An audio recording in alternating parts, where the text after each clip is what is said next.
सैरुद्दीन खान म्हणून आहेत की जे सायल पनवेल रोडनी नवी मुंबईला जात असताना त्यांची गाडी सिग्नलवरती थांबलेली असताना दोन इसम पाठीमागून आले बाईकवरती आणि त्यांनी त्यांच्यावरती फायरिंग केलेलं आहे। सध्या जे विक्टिम आहे त्यांना हॉस्पिटलला ॲडमिट केलेलं आहे।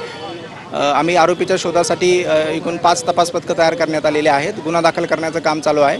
आम्ही आरोपीचा शोध घेत आहोत आणि सध्या जे त्यांच्यावरती फायरिंग करण्यात आलेलं आहे त्यांची प्रकृती स्थिर आहे।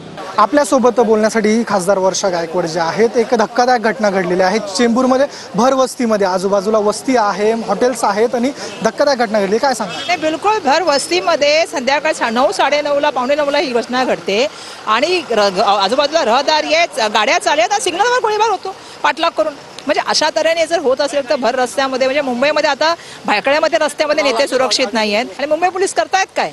आणि मला वाटतं की मुंबई पोलिसांना जी स्कॉटलंडच्या पोलिसांची बरोबर आम्ही करतो, तर मुंबई पोलिसांना स्वतंत्र तरी द्या, त्यांचा दरारा पुन्हा प्राप्त करून द्या किंवा गृह विभागाला गृहमंत्री तरी नव्या द्या, हीच माझी त्या ठिकाणी मागणी आहे। फायरिंग झालेली आहे, 2 जण आलेले होते, त्यांच्यावरती फायरिंग करताना मोठी गर्दी देखील आहे रुग्णालयात त्यांच्या बाहेर। तुम्ही भेट देत आहात, त्यांच्याबद्दल काय सांगाल आणि त्यांची स्थिती कशी आहे सध्या? नाही, सध्या त्यांची स्थिती जरी स्टेबल असली तरी पण त्यांच्या दाढेमध्ये आता मला वाटते गोळी आहे आणि त्याचं ऑपरेशन आता होणार आहे। अशीच जर रस्त्यावरती गोळ्या चालायला लागला तर उद्या मुंबईचं रूपांतर यूपी बिहारमध्ये होईल। मला वाटतं यूपी बिहारमध्ये कायदा सुव्यवस्था चांगली व्हायला लागली, पण महाराष्ट्राची दुर्दैवाने मुंबईची कायदा सुव्यवस्था जी आहे ती मोठ्या प्रमाणामध्ये ढासळलेली आहे आणि ह्याला जबाबदार जर कोण असेल तर मुख्यमंत्री आणि गृहमंत्री असं माझं म्हणणं आहे। रस्त्यावरती गोळीबार होतो 9:30 वाजता, काय चाललंय?